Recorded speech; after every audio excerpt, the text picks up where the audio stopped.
Everyone, and welcome to the Raymore City Council regular meeting for Monday, December the 22nd, 2025. I'll call the meeting to order and ask for the roll call, please. Councilmember Abdel Gawad. Here. Councilmember Baker. Present. Councilmember Barber. Present. Councilmember Burke. Present. Councilmember Circo. Present. Councilmember Egert, absent. Councilmember Holman. Present. Councilmember Mills. Present. Mayor Turnbow. Present. Would you all please rise and join me in the Pledge of Allegiance? I pledge allegiance to the flag of the United States of America and to the republic for which it stands, one nation, under God, indivisible, with liberty and justice for all. Thank you. And we do have a couple of items under our presentations and awards this evening, and I will come down to the podium for that.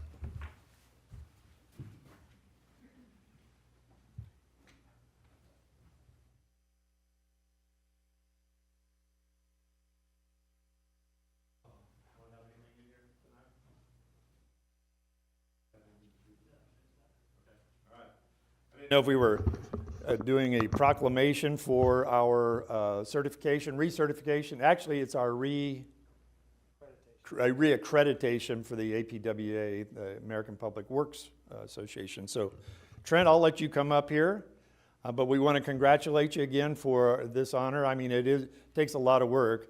I was just talking to my son, who's the street superintendent over at the city of Belton, and he had to put in overtime this weekend to make sure that they got their paperwork in. So I know how much work that goes into that. So congratulations on that. I know you have a team of people here that you'd like to recognize. So I'll turn it over to you, sir.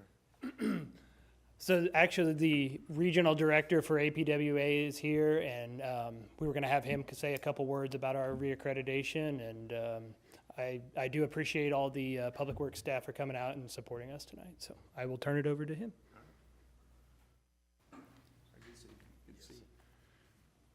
Thank you, Mayor. Mayor Turnbow, you may not remember this because I barely do, but many moons ago, I worked at the city of Raytown about the same time you were police chief. I almost said that I knew you in your former life as a police chief, but I figured that would need some quantification, that it wasn't on the business end. We were co-workers, but thank you guys for allowing me a few minutes to speak in front of you tonight to celebrate this achievement. Reaccreditation is difficult, but that's why we do it. It goes to prove that in one of the fastest growing communities in not only the Kansas City metropolitan area, but the Midwest, like Raymore is, that sometimes city resources get stressed whenever they start growing. But this reaccreditation proves that not only is the city of Raymore doing things right, but so is the Public Works Department. There's roughly 30,000 public works departments across the United States, of which 276 have achieved accreditation, less than 1%. So take that in for a second. I do have a few words here I'd like to say, though. Accreditation is a mark of professionalism indicating a public works agency has made a commitment to continuous improvement in the delivery of public works operations and services in the community it serves. Accreditation recognizes an agency's policies, procedures, and practices which have been evaluated against nationally recognized management practices determined to be appropriate for that specific agency. A team of evaluators consisting of experienced public works professionals from other accredited agencies from Washington and Utah reviewed 120 practices to confirm the department's compliance with internationally recognized management practices applicable to the agency's operations and responsibilities. I'm proud to report that the department achieved 100% in full compliance with all applicable practices. Additionally, there were 2 model practices that were identified.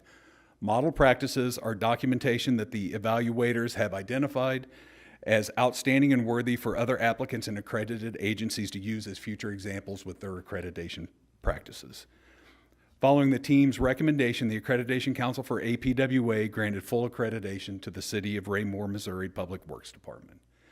So at this time, I would like to recognize and congratulate Director Trent Salisbury and specifically Ashley Tucker for being the accreditation manager. that is the person that goes to every department to make sure that they get all of their paperwork in. We also like to call it the chief cat herder. So they're the ones that do all that. But so let's bring it together for Trent and his group.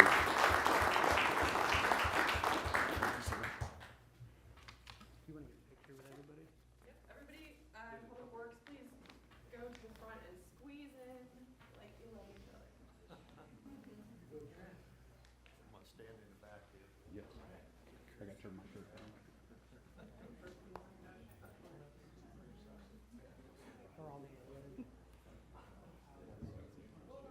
Okay, we have to squeeze in, guys. Closer. Closer. Okay. All right, look at me first. 1, 2, 3. All right, everyone. Thank you. Good job. Thanks.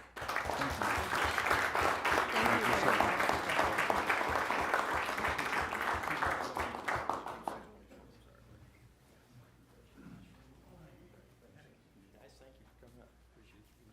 Good seeing you. Thanks, sir. Good seeing you.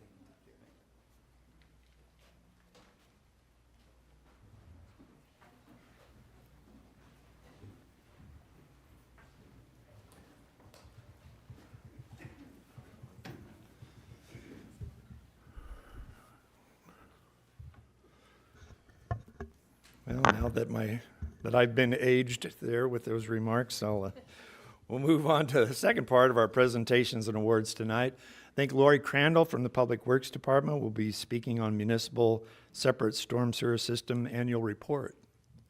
Is Lori coming? There she is.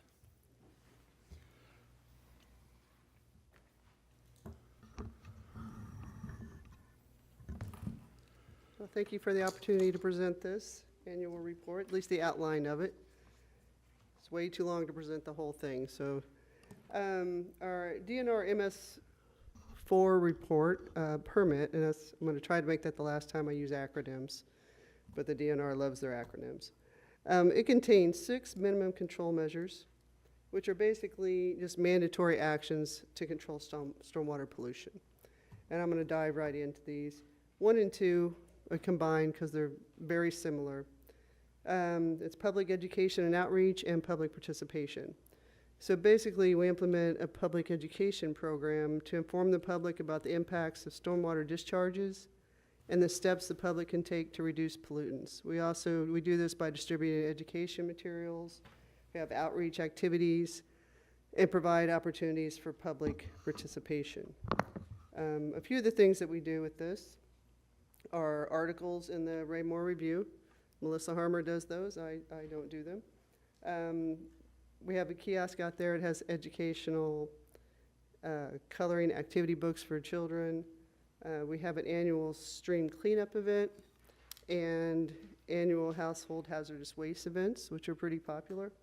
We also have several places on the website, but on the stormwater page, there's a report a concern link, and people can report their concerns, ask for help about any kind of stormwater issues, and I frequently go to people's homes and visit with them at their request to help them with some issues they have or just information. Number 3, the third minimum control measure, is illicit discharge detection and elimination. Illicit discharge, it's a lot of things, but a few of them are household hazardous waste, leaf, grass clippings, disposal, stuff like that, detergents, trash, litter, vehicle fluids, pet waste, sump pump discharges. Those are all examples of illicit discharge.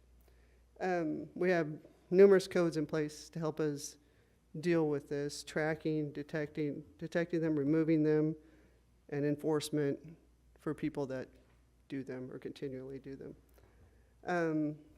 We also inspect 12% of all of our outfalls each year. I think right now we have like 569 outfalls, and every month more are added.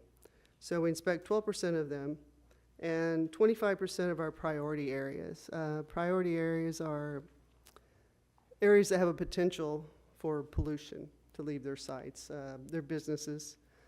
usually maybe car washes or oil change places, stuff like that.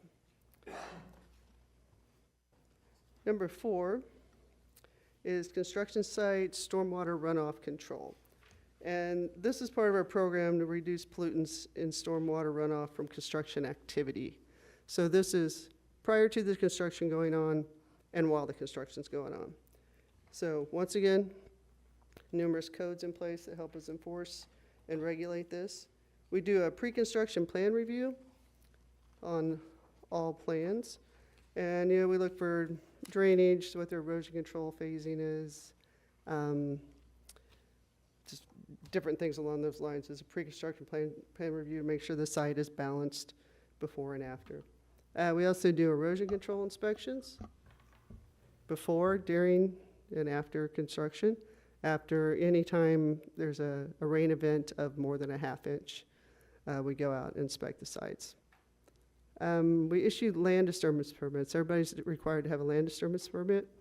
It has a DNR and floodplain information on it if that's applicable. It also, one of the very helpful things, it has the person who is completely responsible for that site. If anything leaves that site, that's the person I can go after. There's also $100 or $1,000 per acre deposit on that. It's kind of an incentive to do what you're supposed to do.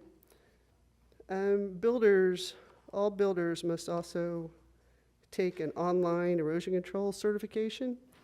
It basically is just a little course with a certification that spells out what we expect, what violations are, and the enforcement of those violations. So they can't say they didn't know what they were expected to do. Number 5 is post-construction stormwater management. So this part of the program addresses the quality of long-term stormwater runoff from new development and ensures that the controls that were put in place during the construction and were designed and implemented continue to work. We have maintenance bonds and agreements that go along with this, inspections of best management practices. The best management practices are usually things like detention basins, vegetated swales, sometimes rain gardens, plantings, buffers around water bodies, stuff like that. So we continue to inspect them to make sure they're working properly. Or also have yearly inspections and or owner maintenance inspection reports. Number 6 is pollution prevention / good housekeeping. And this basically says we don't do anything and we don't ask people to do anything that we're not doing ourselves in our own facilities. So this is the goal of this is to prevent or reduce pollutant runoffs from municipal operations and facilities. Mostly on this, I concentrate on parks and public works operations because they have the most potential for some sort of pollutant. Snow and salt operations, fueling, street sweeping, fertilizers, stuff like that. Equipment washing has the potential to leave the site, and we don't want that to happen. Each facility, even City Hall, the RAC, Centerview, they all have I was getting ready to say SWIP, that is an acronym, but it's a pollution plan. It outlines what kind of pollutants might be housed at those sites, and it gives SOPs on how to control those pollutants, make sure they don't leave, what to happen if something does happen, a spill, something like that. We also, part of that program is educating the employees on the proper storage, proper techniques, like street sweeping, stuff like that. We discard that material in a specific way. We just don't dump it anywhere. And of course, there are facility inspections that go along in that program, at least yearly, but often much more times than that.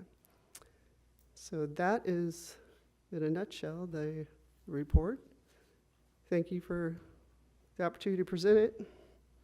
Thank you, Lori. I have a couple of questions. Sure. Well, one of them is, with regard to your presentation tonight, I know this was a part of a requirement that we have been talked about in the past for notification not only to the electeds here in the dais, but also to the community. Will there be any follow-up information provided in the Raymore Review with regard to the things that folks have to watch out for under the 6 items you mentioned here this evening? Melissa, she always asks me what kind of stuff that I would like to see in there, what kind of message we're trying to get out to the public. And I could definitely, that might be a good article to have. Yeah, I think, you gave us so much great information this evening. I think it would be an opportunity for us to also provide it to our community. That way they can share in some of the precautions that we're hoping that they'll take Yeah, that, to minimize absolutely. the pollution. Okay. Yeah. Anybody else have any questions? Okay, thank you very much. All right, thank you. With that, we'll move on to staff reports. Mr. Fearborn. Thank you, Your Honor. I would ask Mr. Salisbury to make a report. Thank you very much, Mr. Fearborn. I'd like to say thank you to Ms. Crandall and Director Stogstill for making time for us this evening. I really appreciate that. We do not have any capital projects currently going. We have moved into winter and we are preparing for next year, but we have wrapped up all of our 25 projects. Same on the development side. I think we have 9 active developments or so, and all of those are nearing acceptance, so those will be coming to you relatively soon. And so really right now, the Public Works Department is turning our attention to next construction season and getting all of our projects ready. So that concludes my staff report, and I am happy to answer any questions. Thank you, sir. Anybody have any questions of Public Works? All right, thank you. Mr. Fearborn. Thank you, Mr. Salisbury. I'd ask Mr. Mustine to make a report for Parks and Recreation.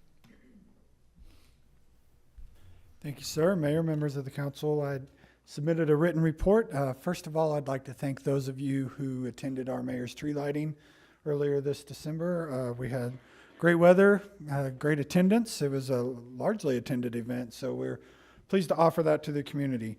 As far as what is going on in parks, we are using this opportunity, what we call kind of the winter slowdown, where sports takes a little break while we have our Christmas holidays and programs settle in, but the walk-ins at the rack crank up quite a bit. So the rack has been very busy with just open play basketball, walking, things like that folks come to use it for. So it's a great facility to be able to host those. We're also using this time to prepare a lot of the bid specs for our upcoming projects that will be rolling out for the RFP season here in January. And then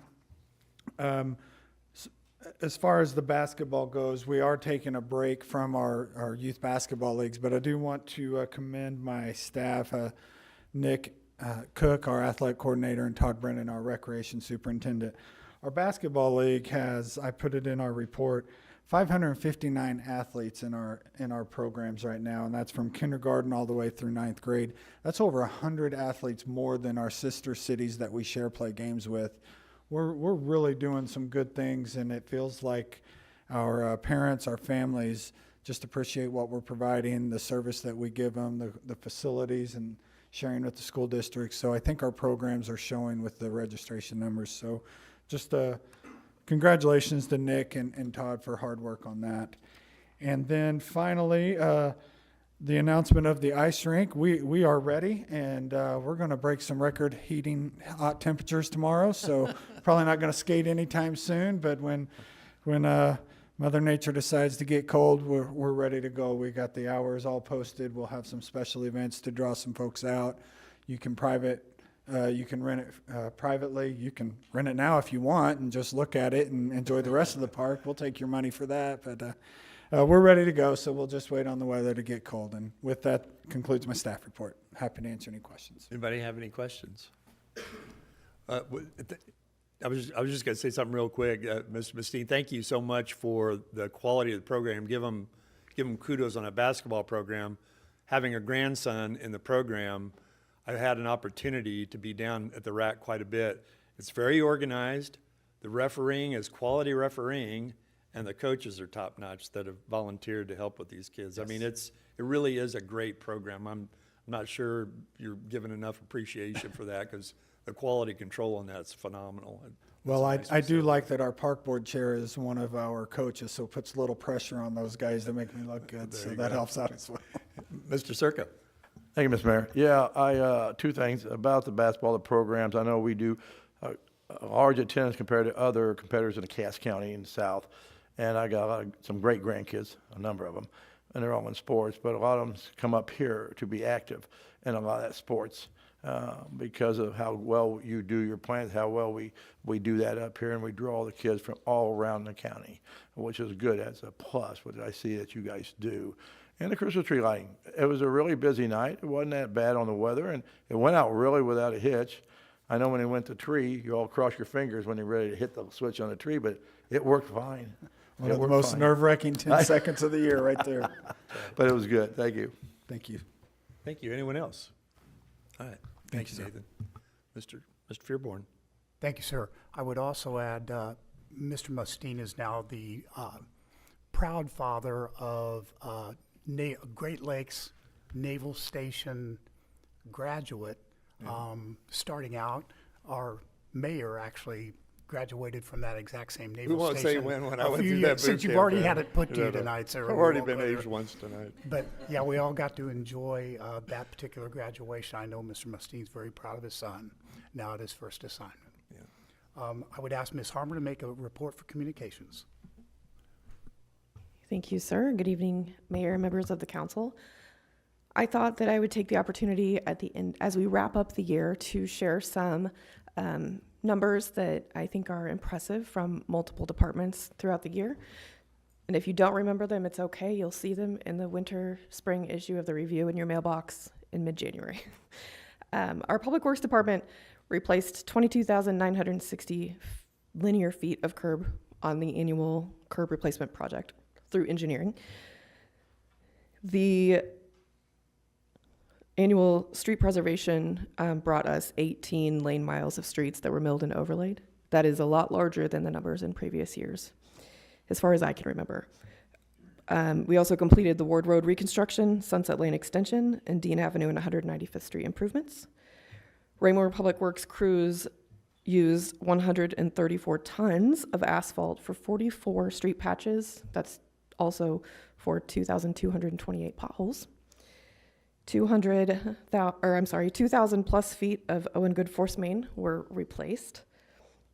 Raymore residents safely disposed of 22,240 pounds of household hazardous waste just at the June 14th mobile collection event at Eagle Glen Elementary. Our residents are also able year-round to take their household hazardous waste to the Lee Summit and Kansas City permanent facilities. 1,246 tons of salt were used for snow events. Moving on to other departments, there's a lot with Public Works. 200 animals were taken in and cared for by Raymore Animal Control. That's 134 dogs, 65 cats, 1 bearded dragon. The Finance Department received the Government Finance Officers Association's Distinguished Budget Presentation Award for the 21st consecutive year and the Award of Financial Achievement for the city's Comprehensive Annual Financial Report for the 14th consecutive year. 5,250 site inspections were done by our 2 building inspections folks. We had 640 code enforcement cases with an 84% voluntary case resolution. We did some park and roadside trail projects, new 10-foot wide concrete trails on Ward Park Trail, Good Parkway Trail North, Madison Street Trail South. We repaired and made bridge improvements and creek bank stabilization at Timber Creek Trail and the Moore Trail on those linear parkway trails. The police department received 100% compliance with Missouri Peace Officer standards and training requirements, and also achieved Blue Shield designation from the Missouri Department of Public Safety. And the communications department published 9 episodes of the podcast, with the most recent one being put out last Thursday. So those are just a few numbers that I thought were really impressive and a good reflection on the year as we wrap things up and look to next year. That concludes my staff report. Thank you for that, Melissa. Anybody have any questions? Yes, Mr. Holman. So one that kind of touches you, Melissa, but it's mostly the chief. I just was hoping you would give out, I know it's probably coming later, but it's Christmas season. Would you give just a little bit out on the Shop with a Cop? I ran into him at Walmart the other night, and the numbers are pretty phenomenal. So last Wednesday, excuse me, several of our officers and peculiar officers took 60 children to Walmart to shop for the evening. It was a long evening. We started at 5:30 and we didn't get done until 10 o'clock. There was a couple parents that were just a little bit upset that it went so long. But when you have 60 kids, and we were 6 officers short this year, so we were really busy. The kids had a great time.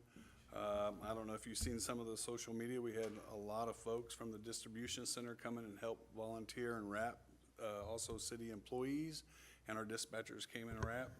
We even had a Miss Columbia, Missouri came in and walked around with the kids with her crown. So it was a good evening. All right. Thank you. Thank you, sir. Anyone else? Okay. Thanks, Melissa. Thanks, Chief. Mr. Fearborn? Thank you, Ms. Harmer. I would ask Chief to make an impromptu presentation tonight. Many of you have seen the call for service that Belton had on Friday.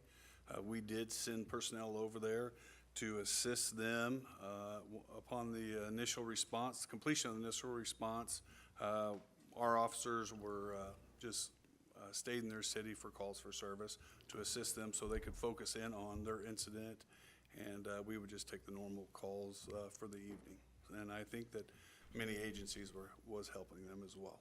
So I just wanted to pass that along. I know that several of you had seen social media, and Belton was very busy last Friday evening. Yep. Thanks, Chief. Anyone have any questions of the Chief? All right. Any other reports? Mr. Fearborn? Just to wrap up, reminder to the council that next Monday is the 5th Monday of the month. In keeping with your tradition, we will not have a meeting on the Monday between Christmas and New Year's, which is probably a pretty good idea. On January 5th, the following first Monday, there will be a work session. Currently, one item on the agenda. It is a joint meeting with the Planning and Zoning Commission to give the final draft of the ordinance for development standards and non-monotony standards. Great. Discuss those with you all, get final input. That concludes staff reports tonight, sir. Thank you, sir. Any questions of Mr. Fearborn? All right, well, moving right along, we'll move along to the consent agenda, which is the next item on the agenda. Just 2 items on there tonight. I'd entertain a motion to dispose of the consent agenda, either in portions or all. Mr. Mayor, Ms. Abdelgawad. I move that we approve the consent agenda, including item A, City Council meeting minutes from December 8th, 2025, and item B, Southtown Storage East, acceptance of public infrastructure. Thank you. Is there a second? Yes, sir. I'll second the motion. Thank you, Mr. Holman. Motion's been made and seconded to approve the consent agenda. Any further discussion? Hearing none, all those in favor of the motion? Motion carries unanimously, 7-0. Thank you. We'll now move on to unfinished business. Could I please have the second reading of Bill 4001 by title only? The second reading of Bill 4001 by title only. An ordinance of the City of Raymore, Missouri, amending the zoning map from R1 Single Family Residential District to RE Rural State District for the property located at 1012 South Madison Street in Raymore, Cass County, Missouri. Thank you, ma'am. If there's no further comments or questions, I'd entertain a motion to dispose of this item. Mr. Mayor, Ms. Abdelgawad. I move that we approve Bill 4001, the rezoning of property at 1012 South Madison Street from R1 to RE. Thank you, ma'am. Is there a second? I'll second the motion, sir. Thank you, Mr. Holman. Motion's been made and seconded to approve the second reading of Bill 4001. Any further discussion? Hearing none, all those in favor of the motion? Motion carries unanimously, 7-0. Thank you. Could I please have the second reading of Bill 4003 by title only? The second reading of Bill 4003 by title only. An ordinance of the City of Raymore, Missouri, authorizing the city manager to enter into a contract with Neil Settle Printing, Inc. for printing services. Thank you, ma'am. If there's no further questions, I'd entertain a motion to dispose of this item. Mr. Mayor, Ms. Abdul-Gawad? I move that we approve Bill 4003, award of contract for printing services to Neil Settle Printing. Thank you, ma'am. Is there a second? Yes, sir, I'll second the motion. Thank you, Mr. Holman. Motion's been made and seconded to approve the second reading of Bill 4003. Any further discussion? Hearing none, all those in favor of the motion? Motion carries unanimously, 7-0. Thank you. And could I please have the second reading of Bill 4004 by title only? The second reading of Bill 4004 by title only. An ordinance of the City of Raymore, Missouri, authorizing the city manager to enter into a contract with Fast Signs for sign printing services. Thank you, ma'am. If there's no further questions on this, I'd entertain a motion to dispose of this item. Mr. Mayor, Ms. Abdul-Gawad? I move that we approve Bill 4004, award of contract for sign printing services to Fast Signs. Thank you, ma'am. Is there a second? I will second the motion, sir. Thank you, Mr. Holman. Motion's been made and seconded to approve the second reading of Bill 4004. Any further discussion? Hearing none, all those in favor of the motion? Motion carries unanimously, 7-0. Thank you. And the last item under old business, could I please have the second reading of Bill 4005 by title only? The second reading of Bill 4005 by title only. An ordinance of the City of Raymore, Missouri, calling for and establishing the date of the general municipal election to be held on April 7, 2026. Thank you. If there are no further questions, I'd entertain a motion to dispose of this item. Mr. Mayor, Ms. Abdul-Gawad? I move that we approve Bill 4005, calling for the April 7th, 2026 municipal election. Thank you, ma'am. Is there a second? Yes, sir, I'll second the motion. Thank you, Mr. Holman. Motion's been made and seconded to approve the second reading of Bill 4005. Any further discussion? Hearing none, all those in favor of the motion? Motion carries unanimously, 7-0. Thank you. We'll now move on to new business. And the first item of new business, if you'll remember, we had the first reading 2 weeks ago and carried over the public hearing to this meeting tonight. So I will remind folks that the public hearing is open at this time on this particular item, Bill 4002, and ask for a staff report. Thank you, Your Honor. I would ask Mr. Gress to begin the staff report on this item. Thank you, sir. Mayor and council, good evening. As the mayor indicated, the previous meeting, the council voted to continue this item for first reading and the public hearing to tonight's meeting at the request of the applicant. I will note the applicant is here tonight, and they do have a brief presentation following our staff report. The application this evening has been filed by Matt Alvey on behalf of Privaterra Realty Holdings. They have filed a joint rezoning application with the property owner, Good Otis LLC, and they're requesting a rezoning of the property, which is generally described as Tract 12 of the Good Ranch there off of Dean Avenue, south of North Gas Parkway, from its current agricultural zoning district to a BP-P, which is a business park plan district overlay. The purpose of which is intended to accommodate a competitively bid process the applicant is working through for an approximate 330,000 square foot federal records storage facility. And I'll get into more of the details of that request here shortly. As I mentioned, the property is currently zoned agricultural. Surrounding the property to the north is undeveloped C3 regional commercial zoning, which is identified as tracts 1, 9, and 10 of the Good Ranch master plan. To the south is an agricultural zoning district, which is identified as tract 20. This is the Good homestead property south of this project. To the east is additional undeveloped agricultural land, and then to the west would be the PUD warehousing development there with the Raymore Commerce South project. Because it is a rezoning, we did hold a good neighbor meeting for this project back in November, on November 5th. We had about 4 folks that attended that meeting. General questions about the project, really no identifiable concerns that we had to work through to address with the project, and the applicant could probably speak to a little bit more about the questions that were had at that meeting. But as I mentioned, we did hold that on November 5th. A couple of the things I wanted to note about the request, as I mentioned, the applicant's requesting the zoning map amendment in pursuit of a competitively bid project, which is being led by the General Services Administration of the federal government. The purpose of this project that they're responding to is to identify sites that the federal government could lease to consolidate 2 other facilities that they operate in an adjacent community.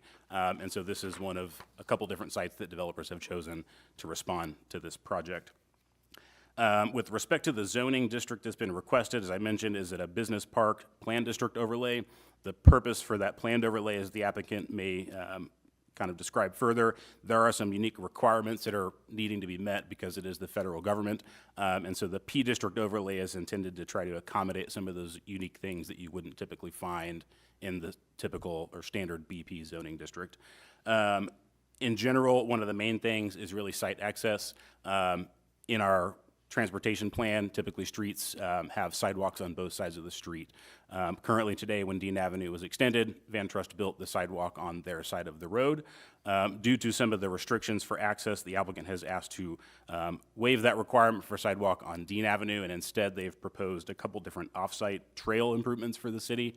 So in lieu of the pedestrian improvements along Dean, they have proposed to kind of close the gap right now between the North Cass Parkway intersection and further east towards the Prairie View subdivision along Hubach Hill. There's a lack of pedestrian amenities there on the south side of the road, so the applicant has agreed to basically construct the equivalent amount of pedestrian infrastructure where it makes more sense for this project in that area of the city. So that's one of the things that they have proposed to do to kind of help mitigate what they really can't do on this site because of the constraints of the project somewhere else in this general area. A couple of the other things that you'll see in the MOU for the project, the business plan, or the business park district, the plan to overlay allows staff to essentially restrict certain uses that you would find in a business park zoning district. So think auto sales or auto repair, things that would typically be allowed. Because of the unique nature of this project, we felt that, A, the building may not be able to support those, and if they could, those types of businesses and uses may not be appropriate for this area given the unique nature of the project. One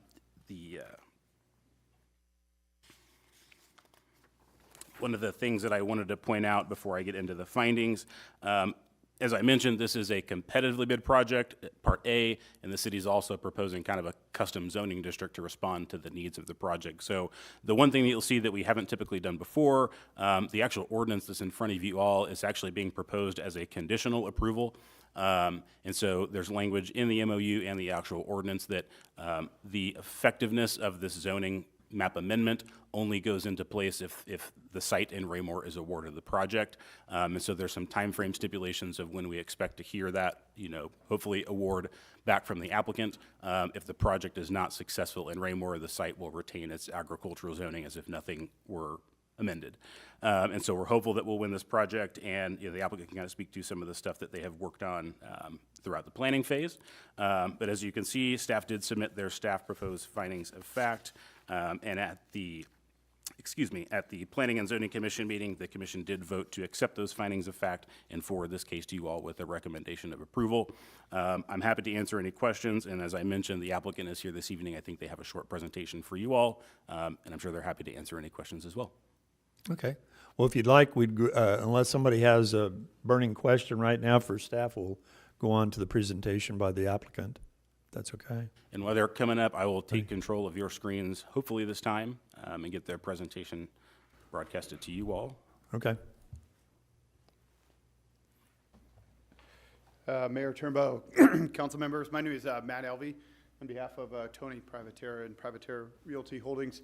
Just want to take a quick few minutes here to kind of talk about what Mr. Grass has already explained. So it's a federal records storage facility. It's for the U.S. Citizenship and Immigration Services.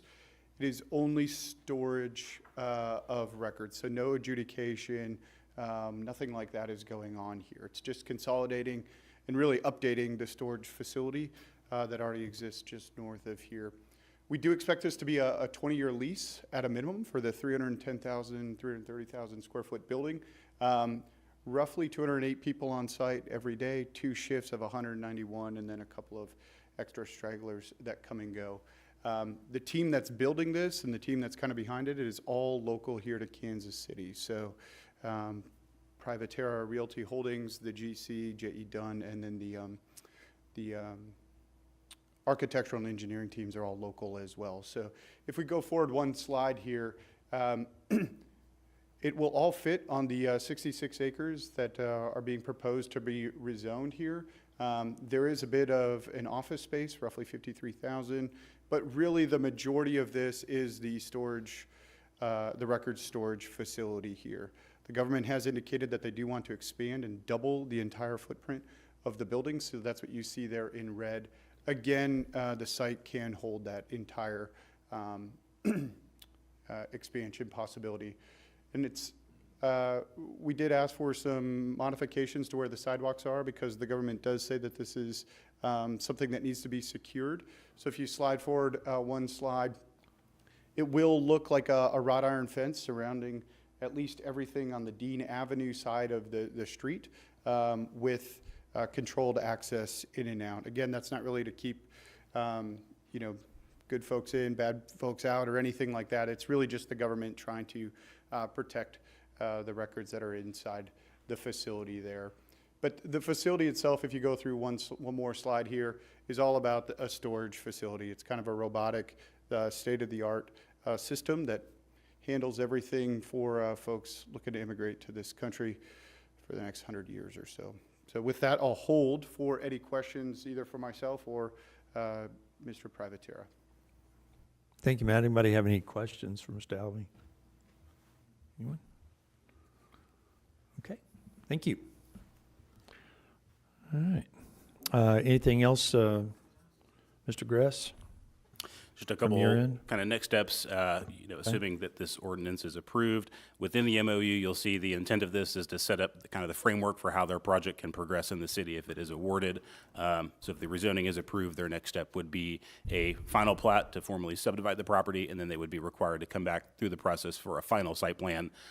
What you see before you this evening is kind of the conceptual layout that they have working for the project. And so if they do move forward, that's kind of the basis for what staff will review if they do move back through the process for a site plan application. Okay, thank you, sir. Any questions of staff? Mr. Baker? Oh, who? I have one. Oh. Doesn't matter. Go ahead, Jay. So you mentioned timeline for potential award of the contract from the federal government. Do we know when that date is or would be? The applicant has shared some general timeframes. It's the federal government, so kind of a hurry up and wait. I know they have mentioned that by September of next year, we should have a good idea whether or not Raymore has been awarded the project. And then the timeline from that, I think from their presentation, would be the building would be expected to be complete by 2029 on site. Thank you. Mr. Baker? A few questions here. I guess the first concern I had upon reviewing it, I was at the Good Neighbor meeting. Traffic is a concern at Dean and North Cass now. We are, I guess my first question would be is, when was the last traffic study done? What did it include? And have we thought about where we're at now with 2.5 warehouses, soon to be the other half of the third one full with the traffic issue, with 5 to be built to the south and that being the only access to the highway? Would this additional 9th warehouse, what impact will that have on that area of town and potential development in the pork chop? So the last traffic study that the city did was a comprehensive study. It was tied in with 58 Highway, Dean Avenue, specifically down to this intersection. And for the most part, that's been the document that we review when we get new projects in, right? And so there were limited recommendations on future improvements to the North Cass Parkway interchange. It was built to handle development around it. As the council knows, we funded this year an additional turn signal to make that a dual left turn coming out of the Commerce Center development and the surrounding area. Since that traffic study, we have also opened up recently the connection to 195th, better improvement of circulation up Dean Avenue and the outer road. And we've coordinated all those reviews with MoDOT so they kind of understand the impact of where our right-of-way ends at the signal and how that relates to what access modifications or improvements would be needed for the future development of Tract 1. At this point, based on our review, that area can handle this amount of traffic.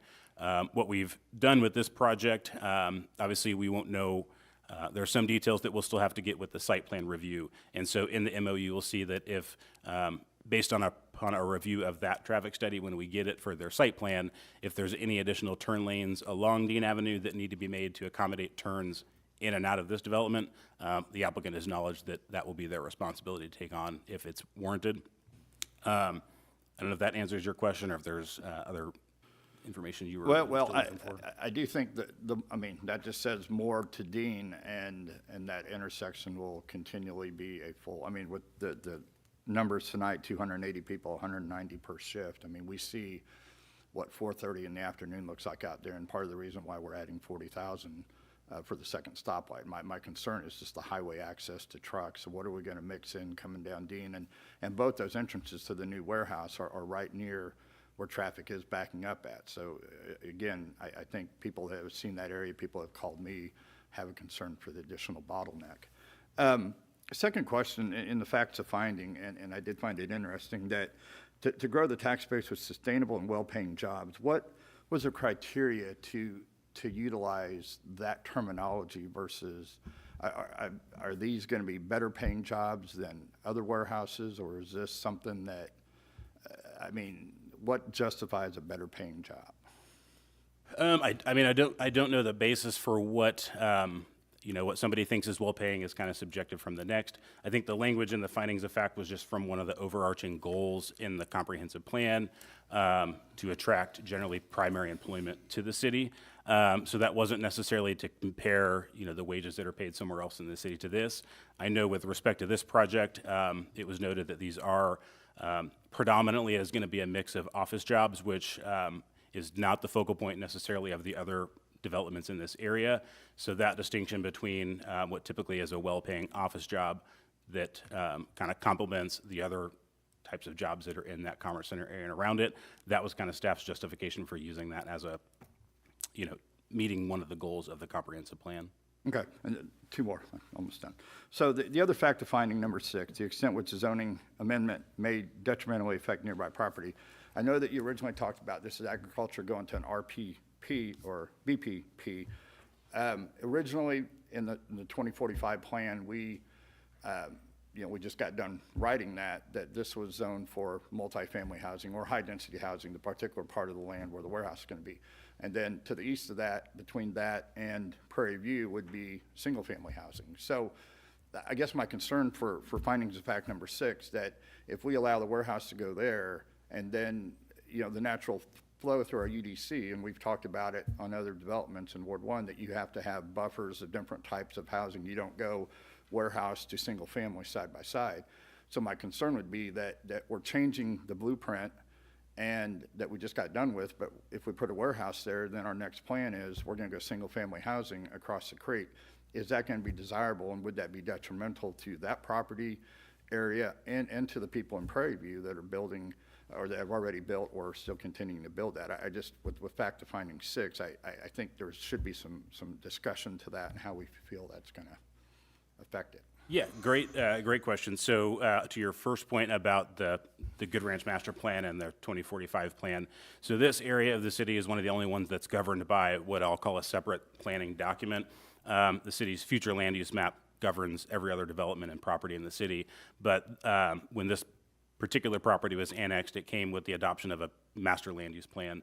So when we adopted the comprehensive plan, part of that was not to, we did not change any of the zoning necessarily within the future land use plan for the Good Ranch plan, and that's simply because it is already governed by a third, separate document by the city. So to go through that process, it does involve more conversations with the land ownership of that overall area.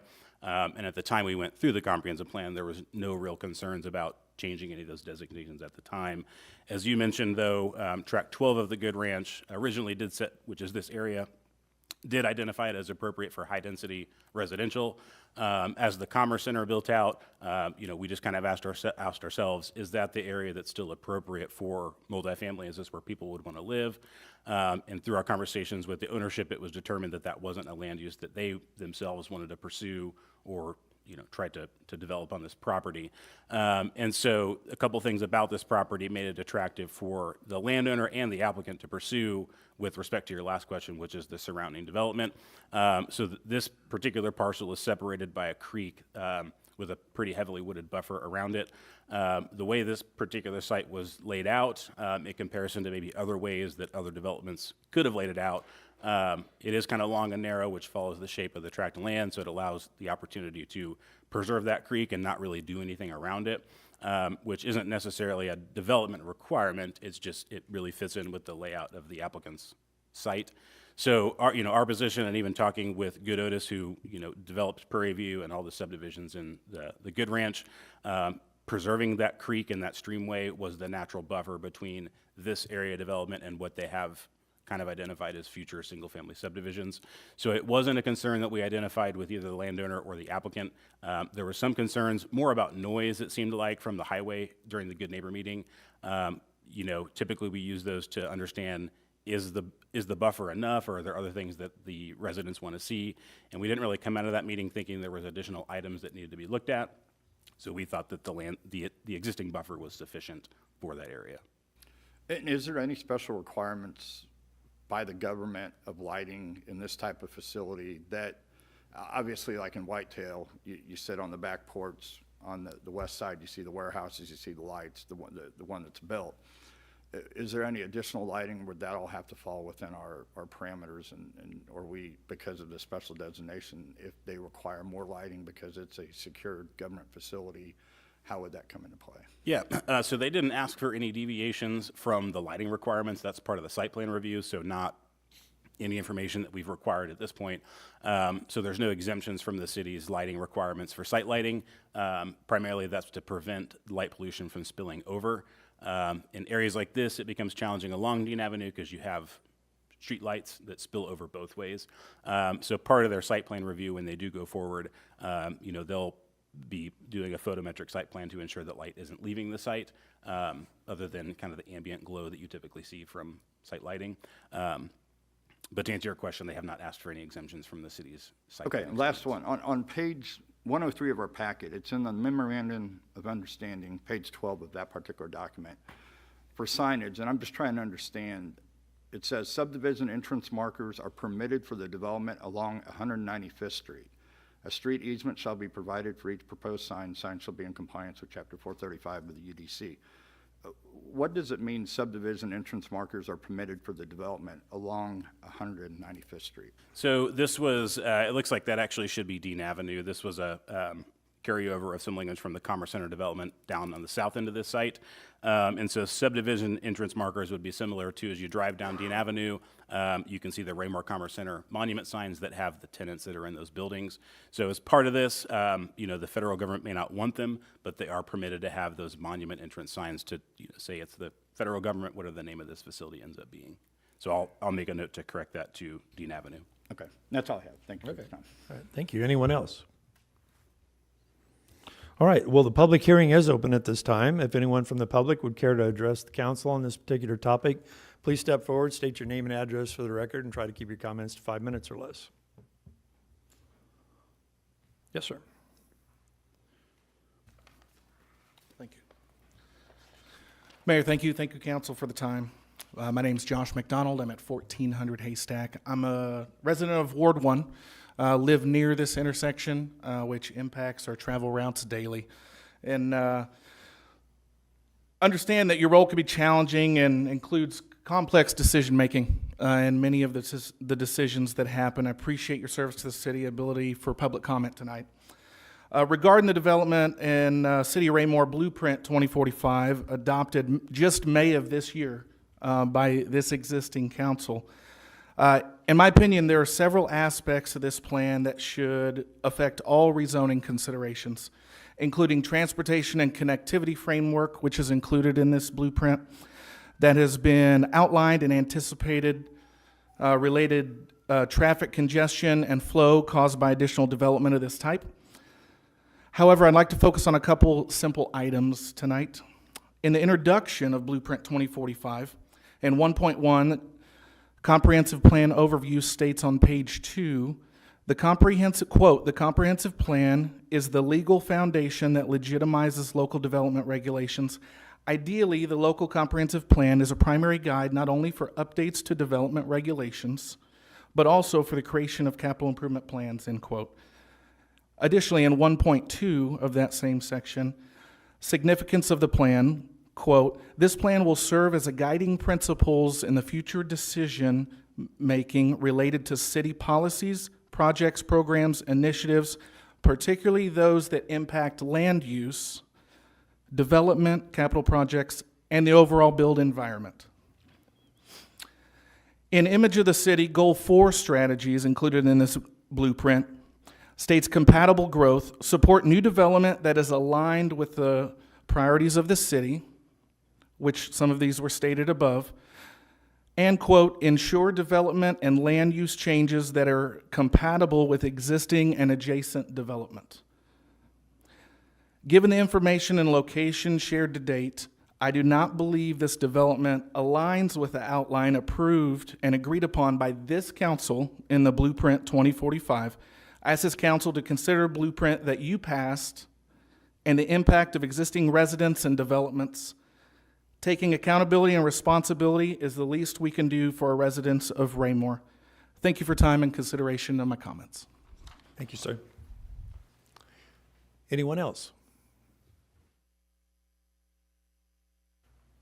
All right, thank you. We'll close the public hearing at this time. Are there any additional questions of staff? Yes, Ms. Abdelgawad. I just have a quick question, addressing some of the concerns about the traffic in the area. And David, I don't know if you would have the exact answer to this, but just generally, if this was a multifamily development as proposed in the plan, how would the traffic be different than for this proposed development? It seems to me that a multifamily housing would probably bring more than 208 people to that area per day. The traffic would be, maybe spread out more during the day, but how big would that multifamily housing development, how big would it have been, and how would that traffic compare? Yeah, that's a good question. So this site is 66 acres plus or minus. The bulk of our comparable multifamily communities are significantly less than that, with anywhere from 200 to 400 units on them, right? Generally two to three people per household. So the numbers we feel would be drastically higher. That's assuming that the whole 60 acres would be an apartment complex, right? And then to your point, I would agree that the traffic patterns would be maybe greater, but they would be more dispersed throughout the day as people come and go. You see a lot of peak traffic in the mornings as families are coming and going to work and coming home. And so with this project, while it is a much larger site and a bigger footprint of a building, the traffic generally would appear to be a little bit lower, especially throughout the entirety of the day. They have mentioned, during the beginning of the project, if it does move forward, there'll be a lot of work to get the records from the other two facilities here. So it is expected that we'll see kind of an uptick in traffic while that is going on. But from our conversations with the applicant, it sounds like the expectation is that will taper down pretty significantly once the records are here and transported from the existing facilities. Okay. Yep. One additional question, please. Do we have any idea what the shift hours might possibly be at this facility and how that might compare to the other facilities that are creating all of the traffic around there now? Yeah, so at the Good Neighbor meeting, the question was asked if this would be a 24-hour facility, and it was kind of a yes, but so that the working hours will be pretty typical, 9 to 5. There will be a few folks that are here 24 hours. As the applicant mentioned, when the federal government needs a record, they need the record, and so there will always be somebody in this building to respond to that. But in terms of day traffic or workers of the facility, it would be pretty typical 9 to 5 job is what we've understood. Okay, thank you. Anyone else have any questions? If there are no further questions, I'd entertain a motion to dispose of this item. Mr. Mayor, Mrs. Abdelgawad. I move that we approve Bill 4002, the Good Ranch Tract 12 Federal Record Storage Facility rezoning from A to BPP. Thank you, ma'am. Is there a second? I'll second the motion, sir. Thank you, Mr. Holman. Motion's been made and seconded to approve the first reading of Bill 4002. Any further discussion? Ms. Abdelgawad. Thank you, sir. Just a quick comment.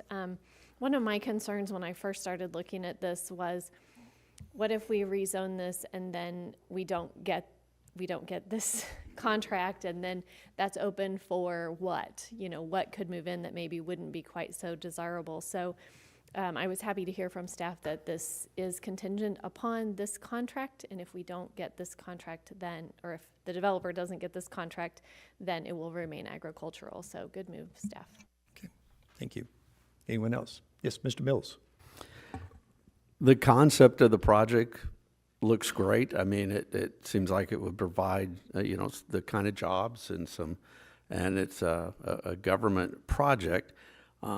My big concern, again, is the ink is just barely dry on our comprehensive plan, and I think for us to make this big of a change so quickly is probably not prudent. It's probably this project is a great project, but I don't know if this is the site and the location, in my opinion, and not just my opinion, but we've had residents and a lot of people put their input into that comprehensive plan.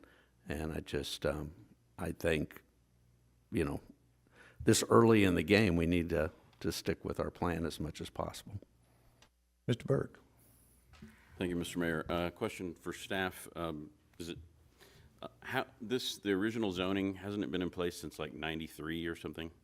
So the it was zoned agricultural when it was annexed into the city, so yes. The future land use plan for the Good Ranch is what identifies it as appropriate for high-density residential. The city hasn't taken any applications to zone it as that, though, at this point. This would be the first zoning application generally that we have received for the property. 30-something years that nobody's been interested in it at all. Correct. Yeah.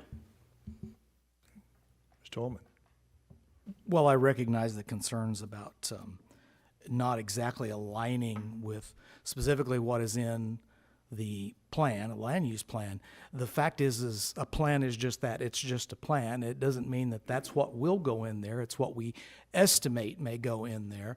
Plans change, and they are definitely subject to what the landowner will allow to go in there, or whether they'll sell their property for specific uses, whether private entities of that type or any type have interest in the land. It's a private transaction that just requires governmental oversight. Thank you, sir. Anyone else? If there's no further discussion, all those in favor of the motion? I have 5 yes, opposed? 2 no. Motion carries 5-2. Thank you. I'll move on to item B. Could I please have the first reading of Bill 3992 by title only? The first reading of Bill 3992 by title only. An ordinance of the City of Raymore, Missouri, authorizing the taxable industrial development revenue bonds, residences at Timber Trails Project, Series 2025, related to an industrial development project in the city, and authorizing the city to enter into certain agreements and take certain other actions.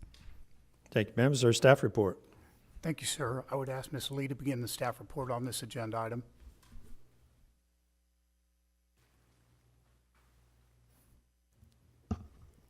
Good evening, Mayor and Council. The first request before you this evening is the request of approval for Chapter 100 bonds for the residents at Timber Trails, now known as Iconic, for a 300-unit multifamily residential development. The agreement that allows these Chapter 100 bonds was approved in 2023. Ms. Sarah Granath with Gilmore & Bell is here, and also the developer, Mr. Jake Lovelace, Mr. Matt Tapp with Griffin Riley, and also their attorney, Mr. Ben Bingham with Polsinelli. And at this time, I would like to invite Ms. Granath up to the podium to give a report. Thank you.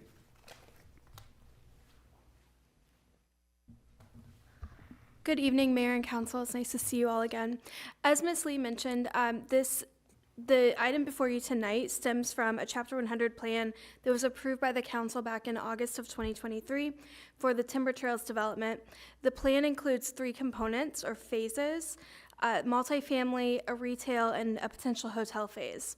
Those first 2 phases are before you tonight, and I'll talk first about this multifamily phase, as that is the bill before you right now.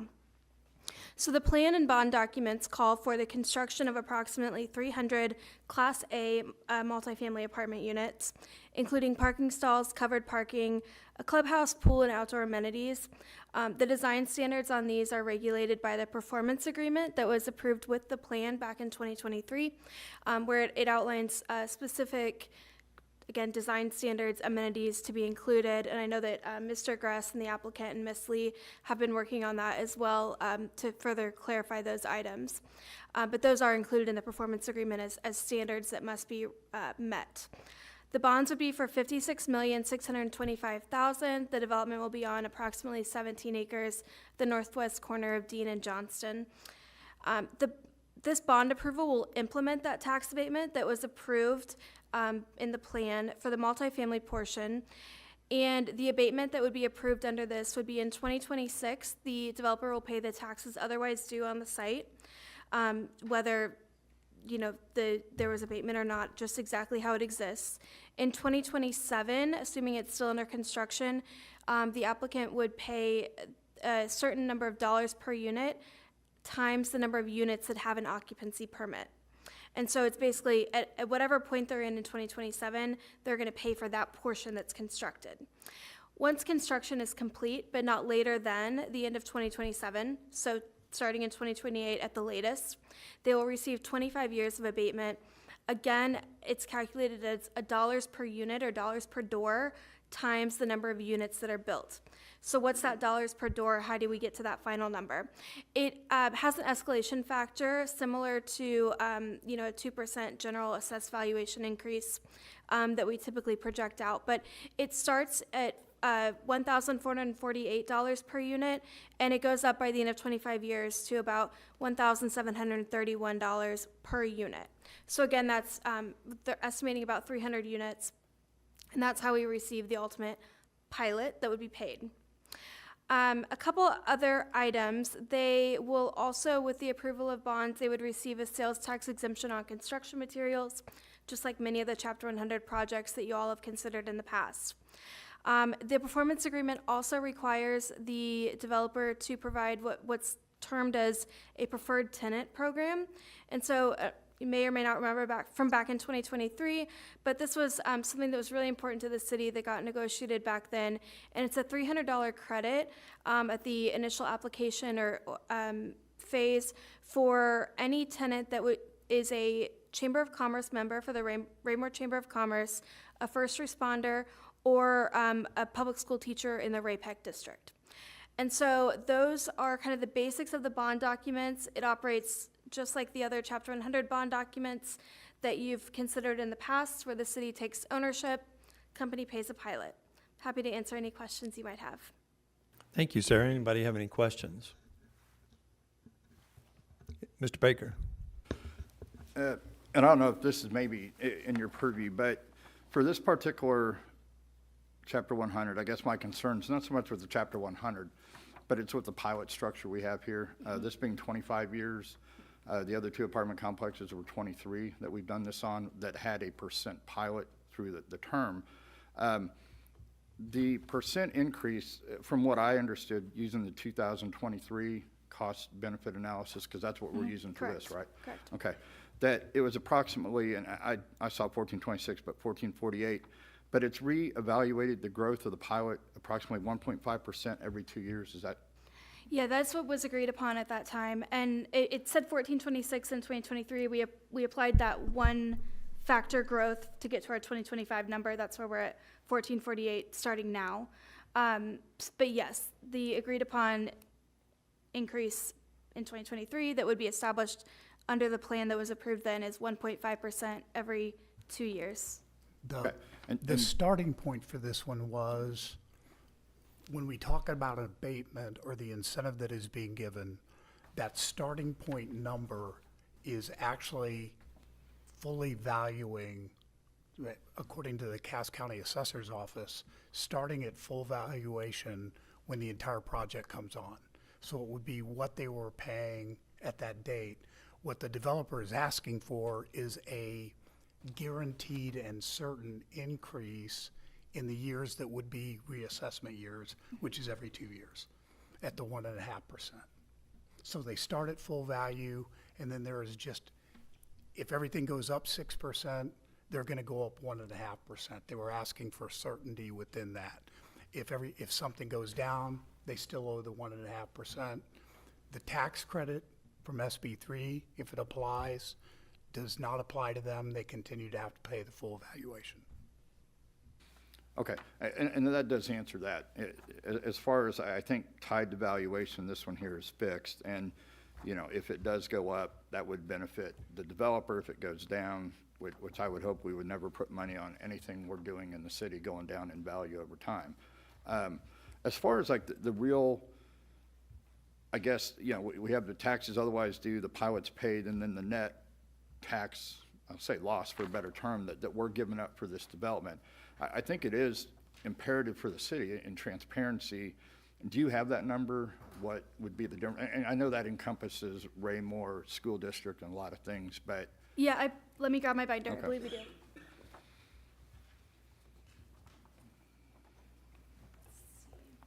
So that would have been in the cost benefit analysis. Let's see if we had that page in there. Of course, mine printed massive. Okay. So it would have been.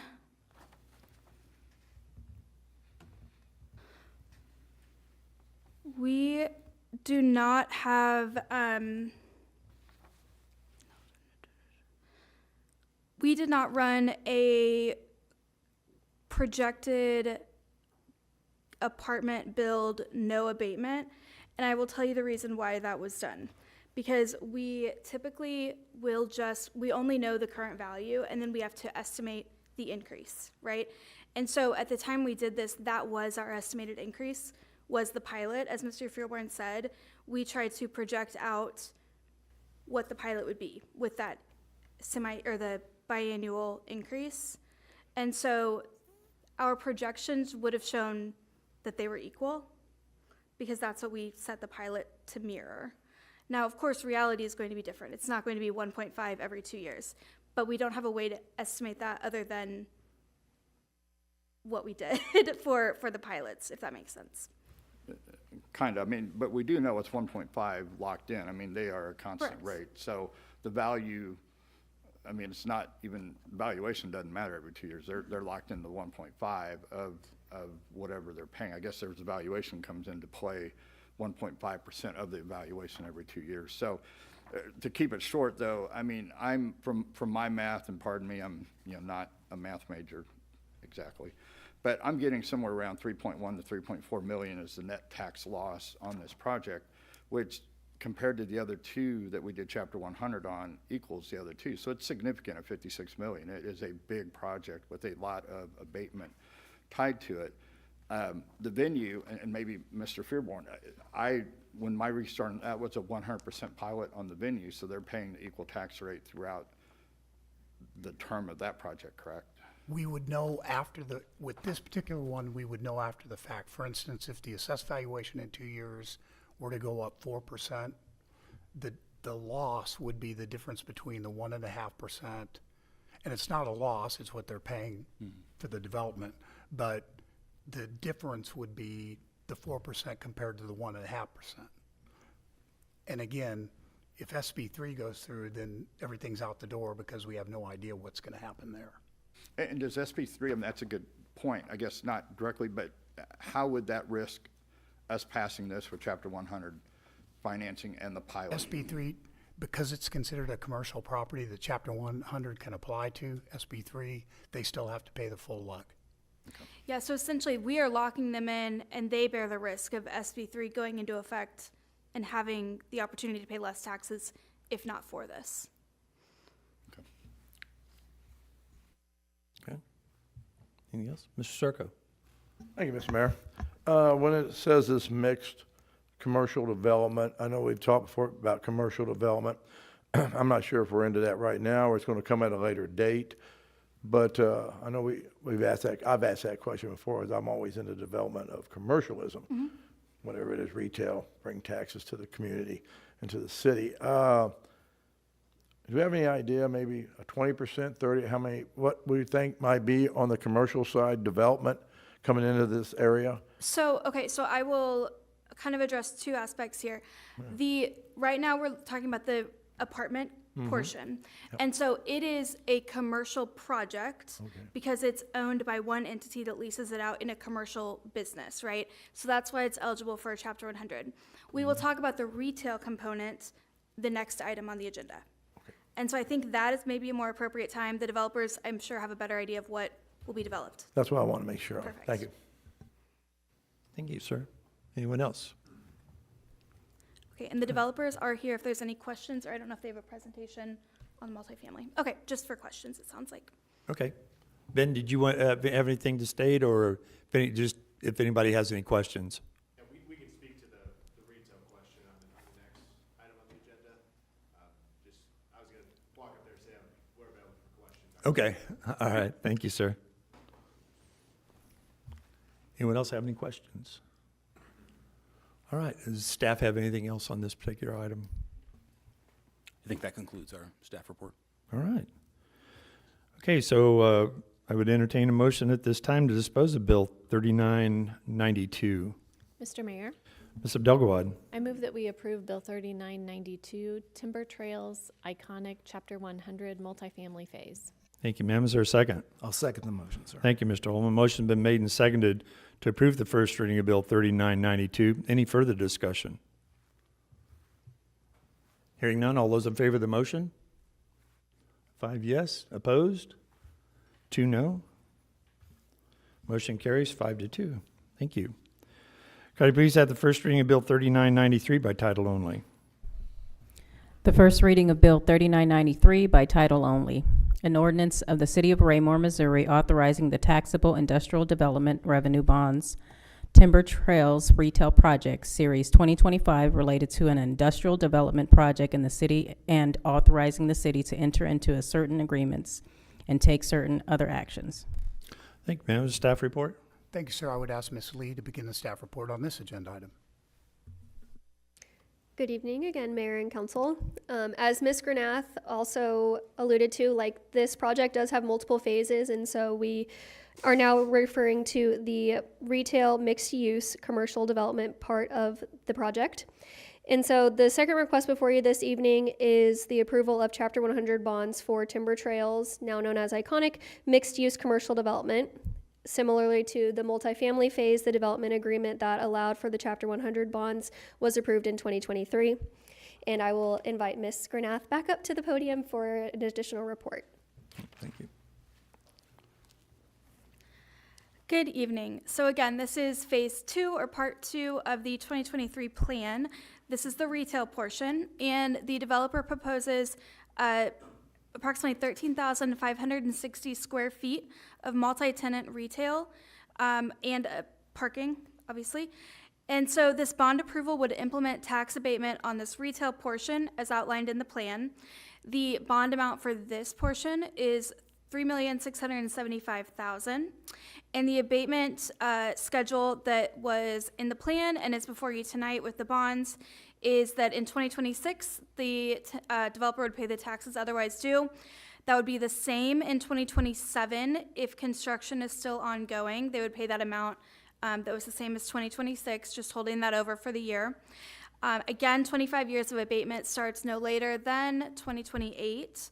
It is 25% abatement with the opportunity to receive enhanced abatement given certain benchmarks. And so here's what those benchmarks are. They would be reviewed on an annual basis.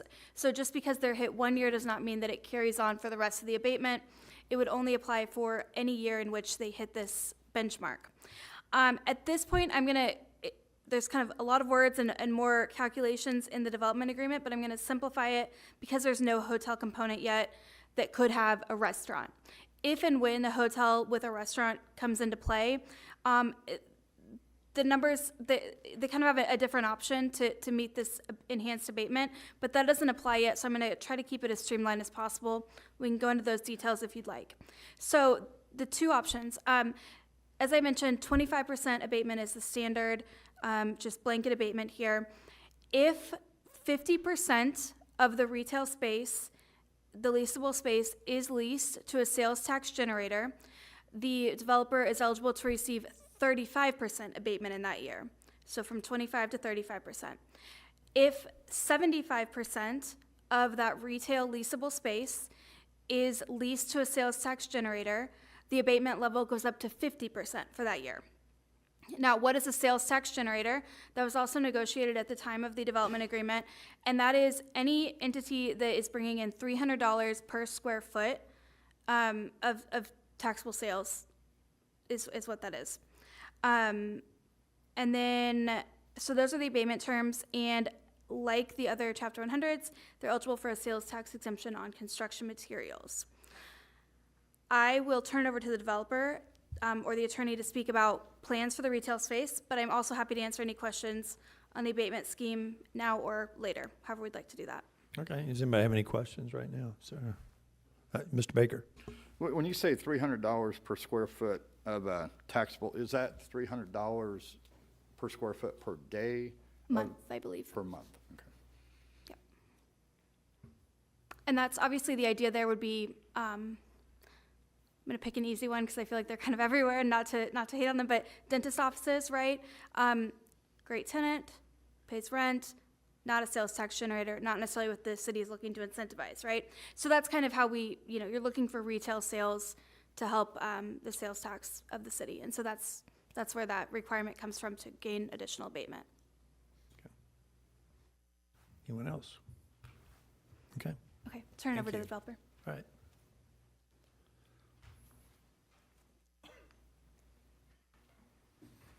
Just introducing myself formally. Thanks everybody for your time, council. My name is Ben Bigham. I'm the attorney for the applicant from I'm from Polsinelli Law Firm, here on behalf of the applicant, Griffin Riley. We had a couple questions related to the proposed tenant mix. I'm gonna let Matt Tapp speak to that a little bit. He's gonna give you an update on kind of where they're at with leasing. Okay. Good evening, Mr. Mayor, members of the City Council. Matt Tapp, Griffin Riley Property Group, 21 Southeast 29th Terrace, Lee Summit, Missouri, 64082. A lot of great questions, and we're super excited. This project has kicked off. We've begun mass grading site work as well as utility work. We're hopeful that we'll go vertical before long.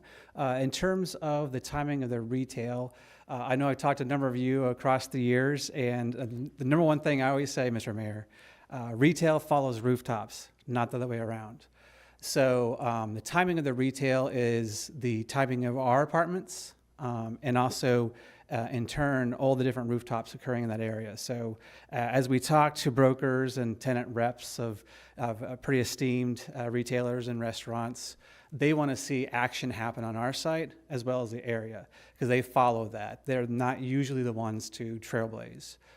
In terms of the hotel site, as we get activity moving on our apartments and the retail, we started talking to a couple hotel developer groups, and we've had more interest here in the last couple of months. So we're really excited for that. We're hopeful 2026 will breathe some success there and bring some much needed hotel rooms to Raymore. Again, happy to answer any questions that folks may have on the retail, but that's our general time frame. Okay, thank you, Matt. Ben, did you have anything else? No? Anybody have any questions of either one of these individuals? Mr. Circo? Hey, Matt, just a question for you. We've talked before, way back when we understand the rooftops bring the business. Yes, Of sir. course, that's normally the case. I think out in Lee Summit on Prior and 470, it was the reverse. They brought in more business, and then they brought the rooftops in behind them. But how much is a percentage you think you might develop of retail eventually bringing into that area? Yes, council members. So the plan right now is one continuous multi-tenant retail building, and the timing of that will coincide with the opening of the beginning part of our apartments. So, and on the streets of West Prior, they had a huge number of rooftops as part of the retail as well. So that's what's really drew in those users. So we're hopeful we can attract the similar users as we can on that site. And like I said, the hotel will swiftly follow as well. Okay. Thank you. Anyone else? Mr. Mills? This question is probably more for staff, but how many other small retail strip centers have we done a Chapter 100 on in the city that's just per strip center?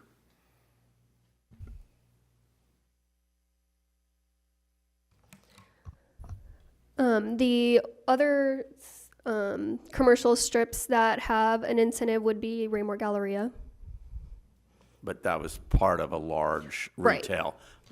We've not done anything, just a straight small strip center, Chapter 100. Right, and this is included as a phase within all of Timber Trails as well, so it's not necessarily a standalone retail strip. Yeah, but it's still a separate Chapter 100, so it is a standalone. We're voting on it individually, and so it could set a precedent for other small retail establishments.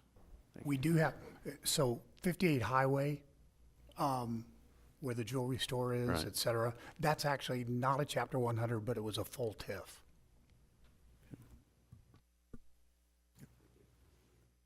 Okay. As you know, TIFs are pretty much out the door now. All right. Anybody else have any questions? Yeah, Sarah? I just wanted to add on the separate Chapter 100 item. So the separate bond issuances are under Gilmore and Bell's guidance because there are separate abatement terms for each project. I know the city is looking at this, city staff at least is looking at this as an overall development. Every piece is critical to, I know the initial decision to begin negotiations and development agreement.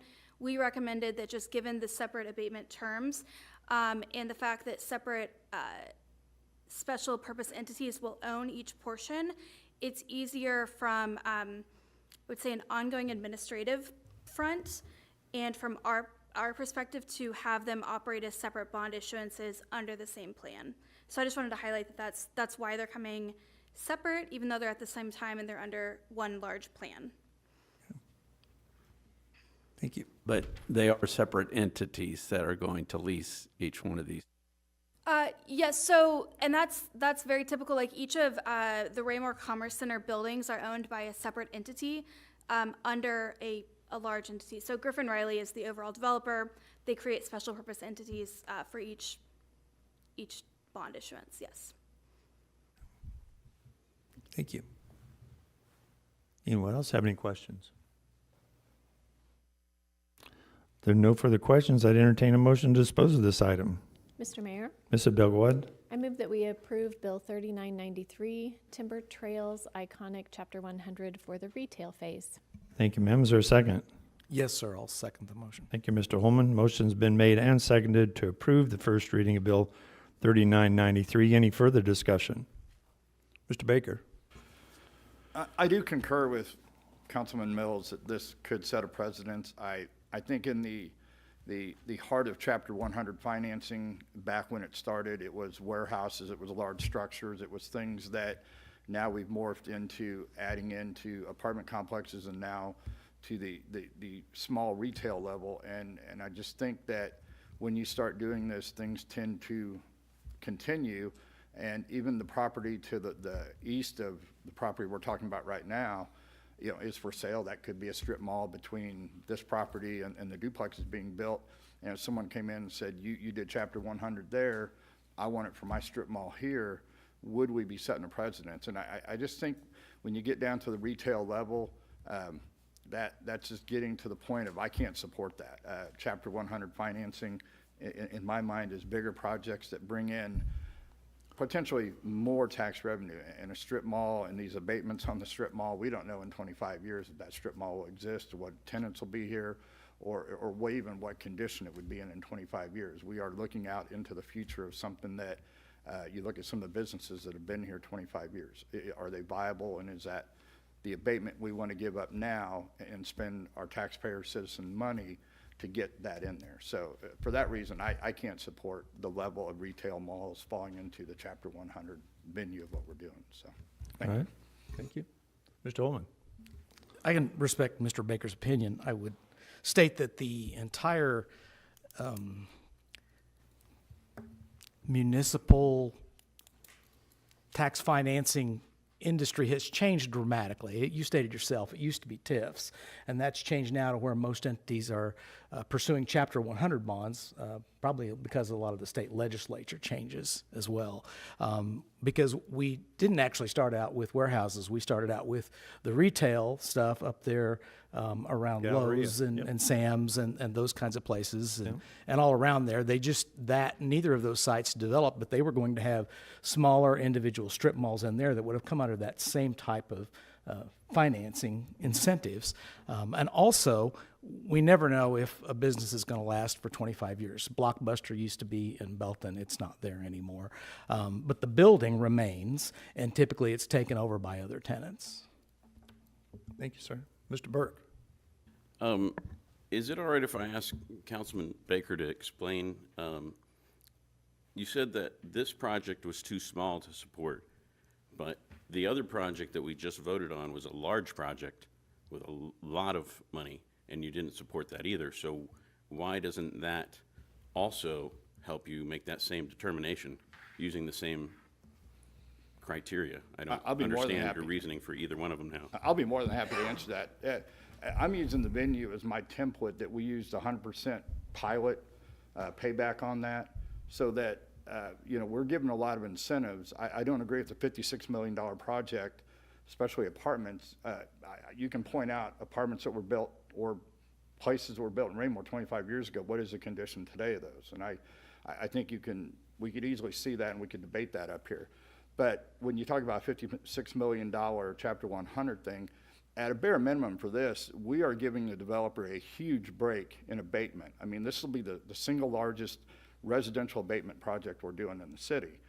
And I would think that at that point, hey, we're giving you all this abatement on an apartment complex, potentially a hotel, if that comes in front of us. The strip mall, I think it's asking too much. That's not what Chapter 100 financing was originally brought through the Missouri legislature many years ago to do. I think cities are using more and more, and the discretion or the cone of opportunity is getting bigger for Chapter 100. But, I mean, this is taxpayer money that we're deciding upon tonight. Wait. There's no taxpayer money involved in this process. How are you saying taxpayer money is Well, involved? it's property tax abatement. So, I mean, at that point, it's My money that- tax, none of my tax dollar is going to this project. And I think that's the misrepresentation that occurs from time to time when someone is against these incentives, is that there's somehow tax money involved in it.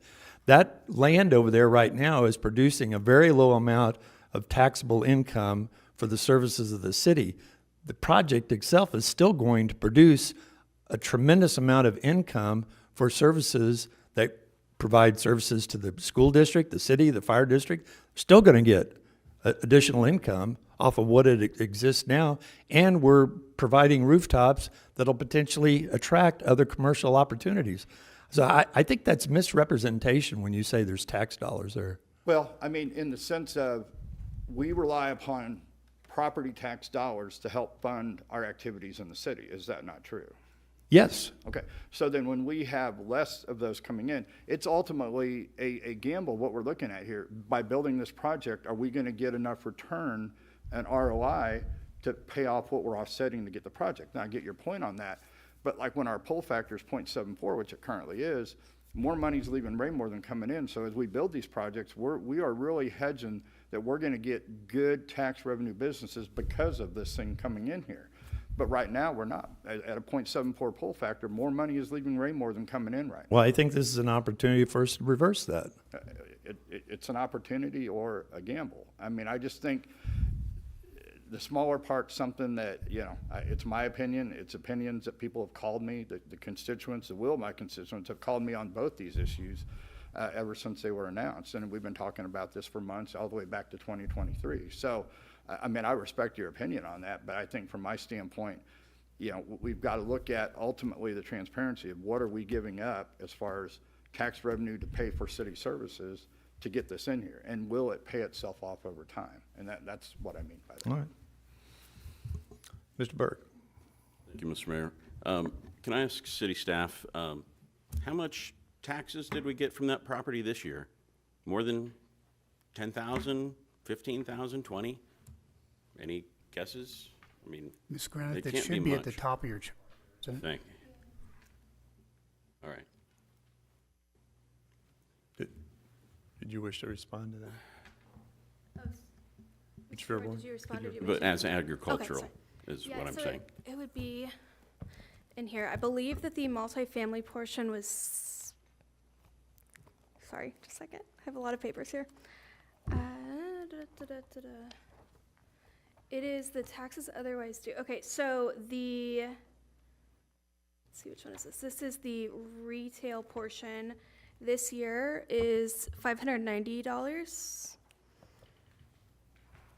And the multifamily is, sorry. $1,104. So about $1,700 total from I those two. appreciate you looking that up. Thank you. Mr. Mills, any more comments? Yeah, in reality, Mr. Mayor, and when we're talking about this, the large project and the apartments, and it is an impact on property tax owners that live here in the city of Raymore, because you're talking about putting in 300 apartments and you've got people living there.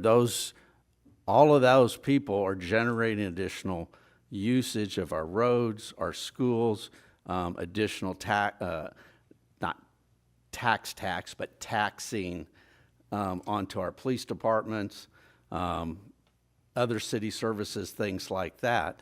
And if the revenues that are generated from these pilots are not offsetting that, again, it's residents that are paying property taxes are helping to subsidize that Chapter 100 if it is not producing enough retail or enough additional revenue to offset the additional services.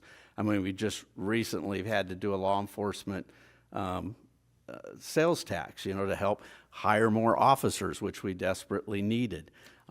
Again,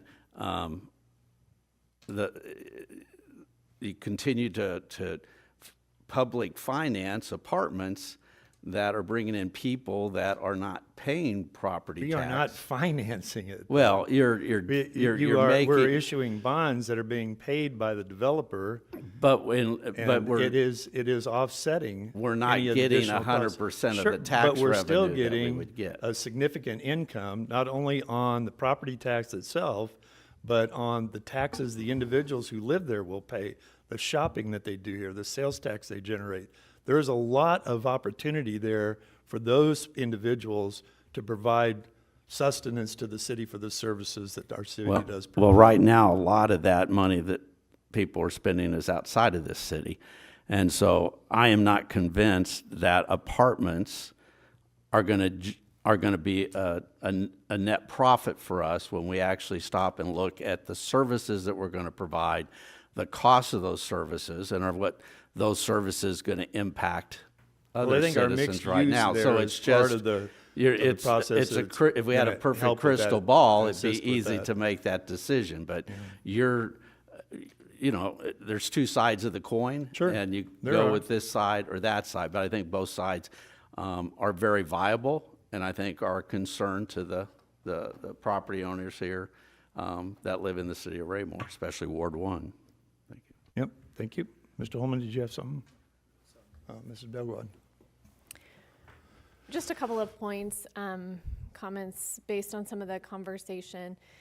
I think it would be hard to expect our citizens to increase the amount of money that they're spending in Raymore, which is one of our goals, if we don't offer them any other opportunities or any new opportunities to spend their money here. So offering additional retail is going to give people additional opportunities to spend their money in Raymore.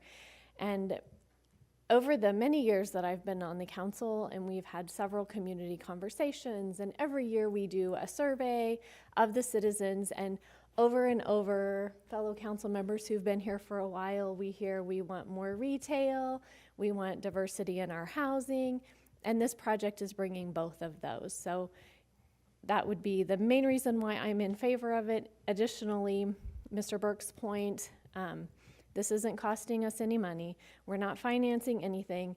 We are definitely going to gain income from this, even though we aren't gaining every penny that we could possibly be getting from this development. And then finally, my final point, we don't have opportunities coming to the city, and we're not the only city, but we don't have opportunities for development coming to the city without any kind of incentive. This is how development happens. If we aren't willing to offer some sort of incentive, we're just gonna sit with these empty properties making $500 a year on taxes until the end of time. I mean, this is how development happens here. It's how development happens everywhere right now. So we can have empty properties, $500, or we can give an incentive and bring great things, bring new people, bring new opportunities to the city of Raymore. Thank you. Thank you. Mr. Barber? Yeah, I might as well jump in on this. I agree with that totally.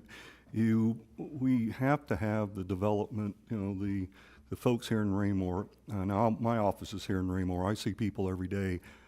There are more and more people staying in Raymore, spending their money. If you don't believe that, drive down 58 at noon or 1 o'clock. So, and then I want to address the 25 years ago in Raymore. Our development standards today are nothing like they were 25 years ago. I don't know that we had much 25 years ago, but we have tremendous development standards that we use today, and it keeps those properties like that, keeps them all one owner properties. They're not all broken up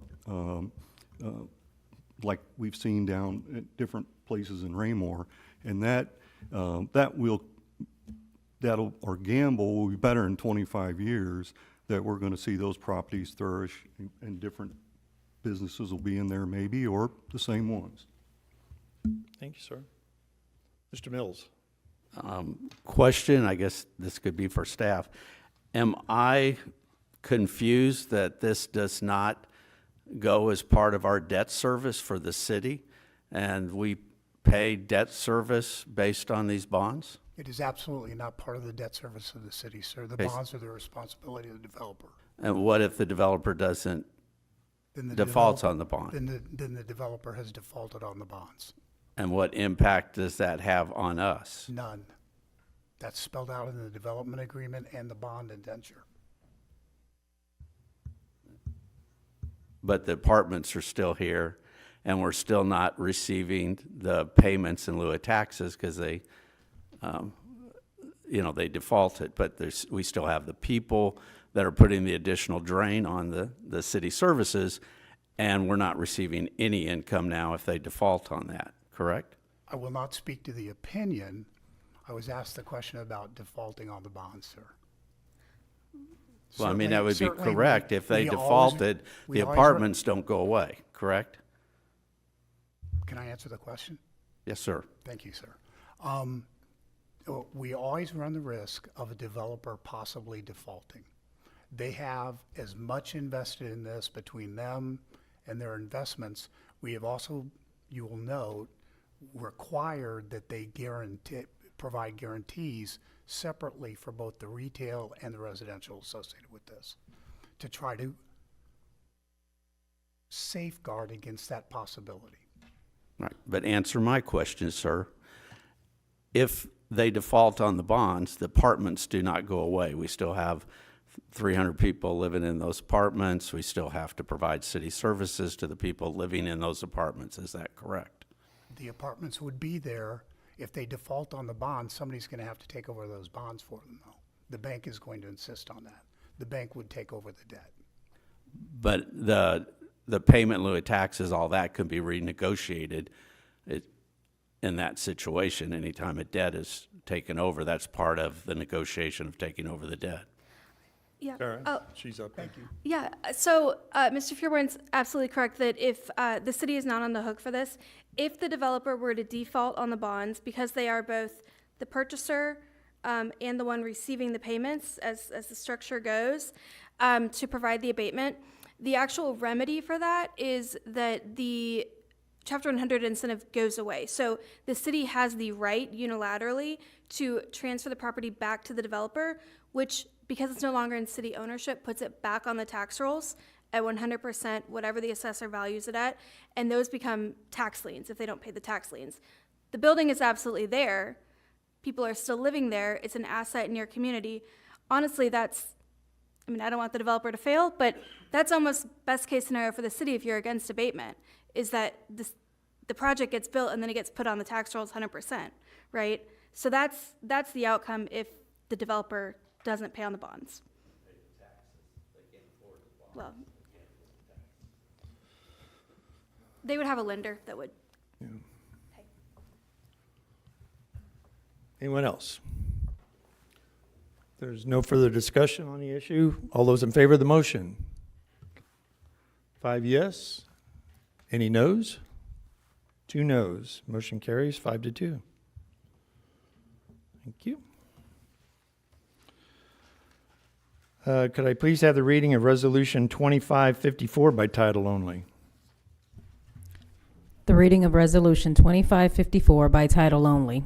A resolution of the City of Raymore, Missouri, approving 1-year extension of the preliminary plat for the Saddlebrook preliminary plat. Thank you, ma'am. Is there a staff report?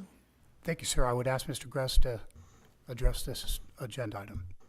Thank you, sir. Mayor and Council, the resolution before you this evening is a request made by the developer of the Saddlebrook subdivision, Rick Corbel, and his engineer, Sean Duke.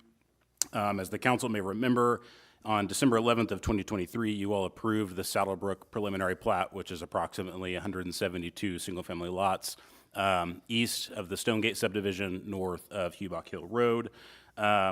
The Unified Development Code, and I provided the code section there that triggered this item this evening, provides that after a preliminary plat is approved, an applicant has 1 year to file a final plat application with the City Council.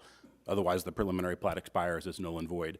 The other option is that if they have a final plat approved, that gives them an additional 2 years that they have to essentially bring forward another phase of development, or the preliminary plat expires.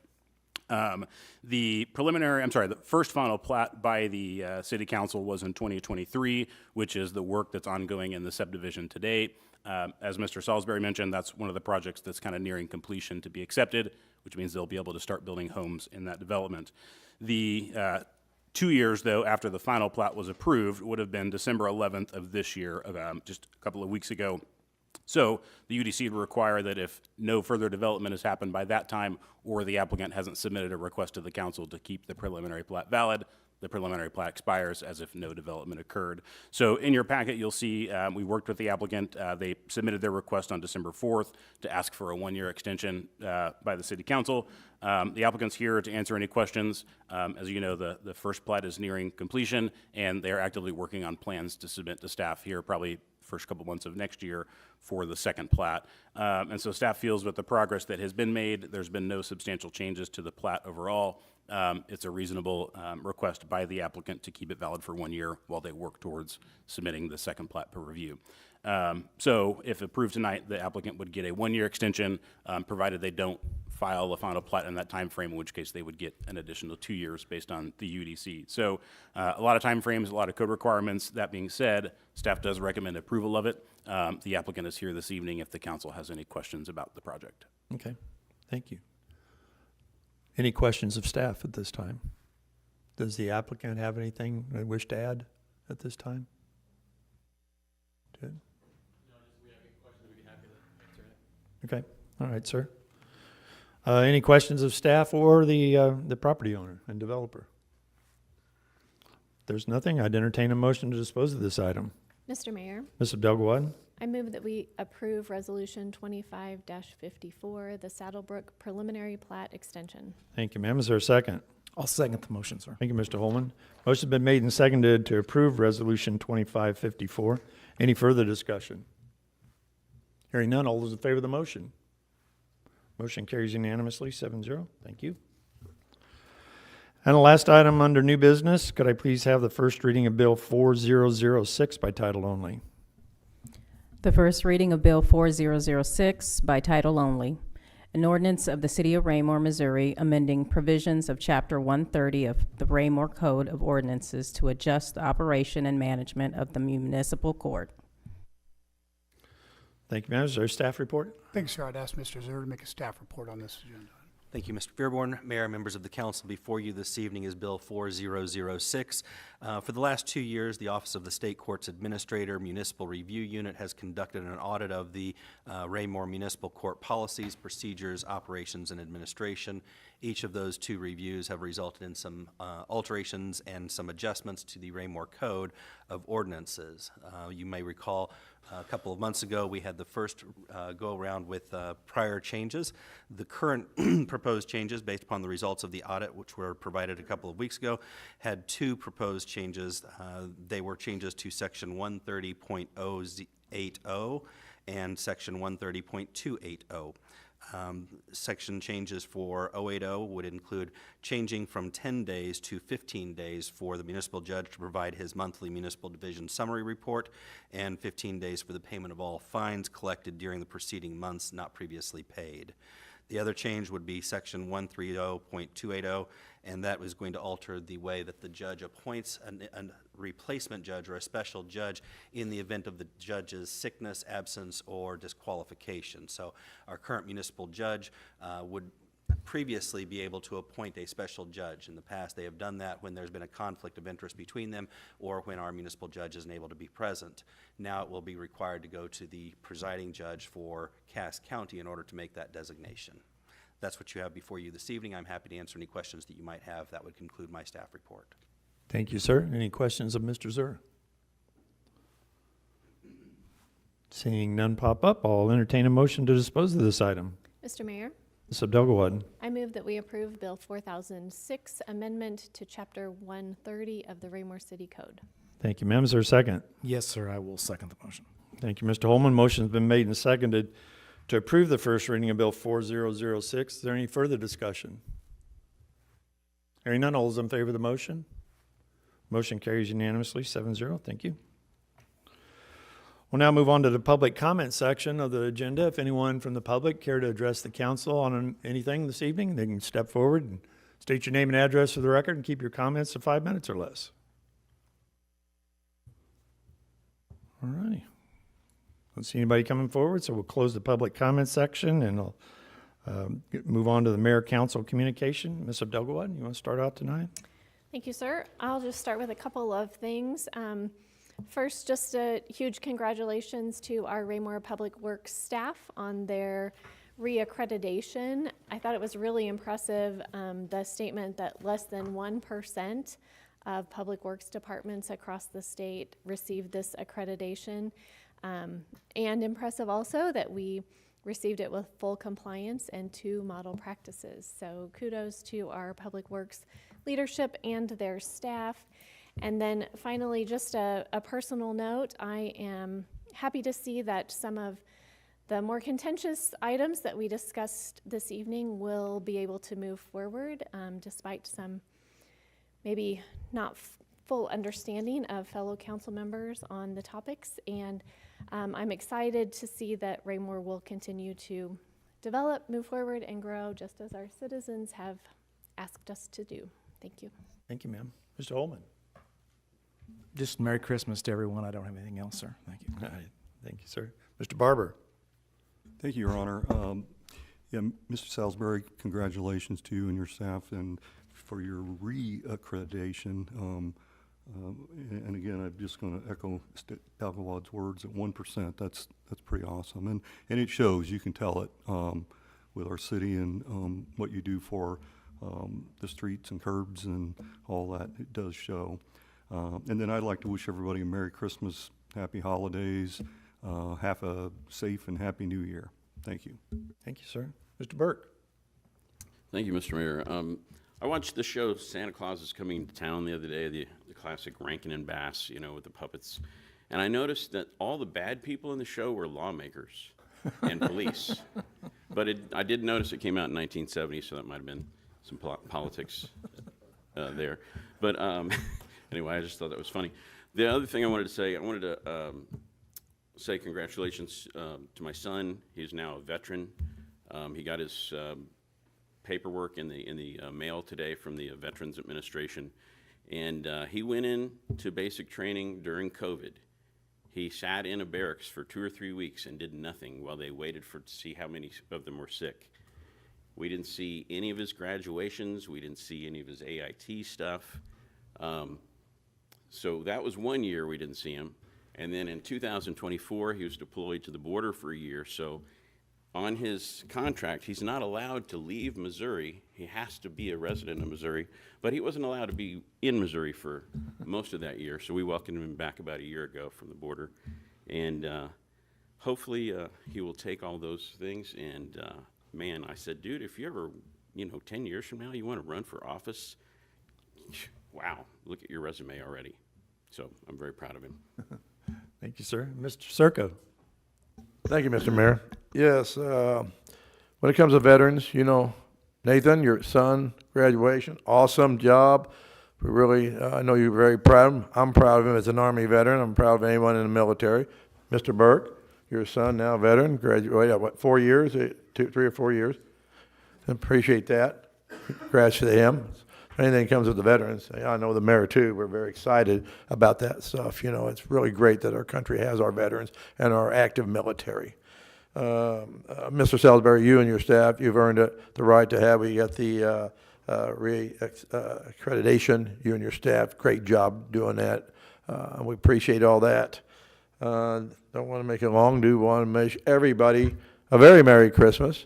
That's a fine time when we can all gather together as a nation, as a country, and celebrate the birth of Jesus Christ, my Lord and Savior. So it's his birthday. Merry Christmas all, and congratulations to our staff and what we're doing. Thank you, sir. Mr. Mills. Again, I just wish everybody a Merry Christmas, a Happy New Year, and keep safe and enjoy your family, and look forward to seeing everybody after the first of the year. Thank you, sir. Mr. Baker. Thank you. First, congratulations to Trent. I think the accreditation is a very good thing. I think something that really stands out is the two model practices. Whenever you have what you do in a city or what you do here and people look at it and potentially emulate it, that is like the ultimate sign of what you're doing is right. So I think hearing those, I'd like to hear what they are eventually down the road, because to me, that's a high compliment from everything that was said. Lastly, I just want to wish everyone a Merry Christmas and a happy and safe New Year, and look forward to hitting the ground running as we come back on January 5th. Thank you. Thank you, sir. And I would also echo congrats to Public Works. I know how much work that is. I've been involved with the accreditation process with law enforcement, so I know how tedious it is to hit every standard in there and then actually be able to enhance one of those or two of those standards to where you guys exceed or create a model standard. So it's kudos to you. I'm not sure anybody really realizes how much work that is. So I appreciate what you've done and what you've brought to the Public Works Department. So thank you, Trent. Merry Christmas to everybody. Have a happy New Year. Have a safe, happy New Year. And make sure you tell your son, Mr. Mustine, how proud we are of him. It's I know when you told me the other day when you sent me a text that he'd graduated with pictures there that you provided and shared as a former Navy vet and graduate of the same boot camp. I was really proud to see that, and good luck to him down in Meridian, Mississippi at his A school training. So with that, I'd entertain a motion to adjourn. Mr. Mayor, Mr. Delgado. I move that we adjourn tonight's meeting. Thank you, ma'am. Is there a second? I will second the motion, sir. Thank you, Mr. Holman. All those in favor of adjournment? We are adjourned unanimously, 7-0. Thank you.